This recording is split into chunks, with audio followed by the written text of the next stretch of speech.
ভোজ্য তেলে আত্মনির্ভরতার পথে তেলিয়ামুড়া। 225 হেক্টর জমিতে চাষাবাদে 250 জন কৃষকের খুলছে বাড়তি আয়ের নতুন দিগন্ত। দেশকে ভোজ্য তেল উৎপাদনে আত্মনির্ভর করে তোলার লক্ষ্যে ভারত সরকারের national mission of edible oils প্রকল্প এবার ত্রিপুরার গ্রামীণ অর্থনীতিতেও আশার আলো দেখাচ্ছে। সরকারি সহায়তা, আধুনিক কৃষি পদ্ধতি এবং কৃষকদের ক্রমবর্ধমান অংশগ্রহণে তেলিয়ামুড়া মহকুমা এই প্রকল্প ইতিমধ্যেই উৎসাহব্যঞ্জক সাড়া ফেলেছে। কৃষি দপ্তরের সূত্রে জানা গেছে, তেলিয়ামুড়া কৃষি মহকুমায় এনএমইও প্রকল্পের আয়ত্তায় বর্তমানে 225 হেক্টর জমিতে 250 জনের অধিক কৃষক ভোজ্য তেল উৎপাদনকারী ফসলের চাষ করছেন। কৃষকদের শুধুমাত্র চাষে উৎসাহিত করাই নয়, উৎপাদনশীলতা বৃদ্ধির লক্ষ্যে নিয়মিত প্রশিক্ষণ, প্রযুক্তিগত পরামর্শ, উন্নত মানের বীজ নির্বাচন, সহায়তা, ফসল ব্যবস্থাপনা এবং বৈজ্ঞানিক পদ্ধতির সম্পর্কে সহযোগিতা করছে কৃষি দপ্তর। এর ফলে স্থানীয় কৃষকদের মধ্যে এই প্রকল্প ঘিরে আগ্রহ ক্রমশই বাড়ছে। তেলিয়ামুড়া মহকুমা কৃষি তত্ত্বাবধায়ক রিতেশ দে জানান, এই প্রকল্পের মূল লক্ষ্য হল দেশে ভোজ্য তেলের উৎপাদন বৃদ্ধি করা এবং বিদেশ থেকে ভোজ্য তেল আমদানির উপর নির্ভরতা ধীরে ধীরে কমিয়ে আনা।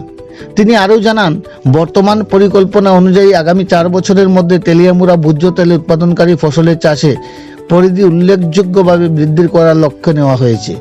এই উদ্যোগ সফলভাবে বাস্তবায়িত হলে কৃষকদের মরশুম পিছু 4 লক্ষ টাকারও অধিক বেশি আয়ের সুযোগ তৈরি হবে। ফলে কৃষকদের আর্থিক নিরাপত্তা যেমন বৃদ্ধি পাবে, তেমনি কৃষিকে কেন্দ্র করে স্থায়ী আয়ের নতুন পথ উন্মুক্ত হবে। কৃষি বিশেষজ্ঞদের মতে, তেলিয়ামুড়ার অনুকূল মাটি ও জলবায়ু ভোজ্য তেল উৎপাদনকারী ফসলের চাষের জন্য যথেষ্ট সম্ভাবনাময়। একদিকে সরকারের ধারাবাহিক সহযোগিতা, অন্যদিকে কৃষকদের ইতিবাচক সাড়া, এই দুয়ের সমন্বয়ে আগামী দিনে এই চাষ আরও ব্যাপক আকার ধারণ করবে বলে আশা প্রকাশ করা হচ্ছে। এই ধারা অব্যাহত থাকতে ভবিষ্যতে তেলিয়ামুড়া শুধু ত্রিপুরার অন্যতম গুরুত্বপূর্ণ ভোজ্য তেল উৎপাদনকারী অঞ্চল হিসাবেই নয়, গোটা উত্তর পূর্ব ভারতের ভোজ্য তেল উৎপাদনের অন্যতম সম্ভাবনাময় কেন্দ্র হিসাবে আত্মপ্রকাশ করতে পারে। কৃষিকে আরও লাভজনক ও দীর্ঘমেয়াদী টেকসই জীবিকার মাধ্যম হিসাবে গড়ে তোলার লক্ষ্যে বৃহত্তর লক্ষ্য নিয়ে এই উদ্যোগ।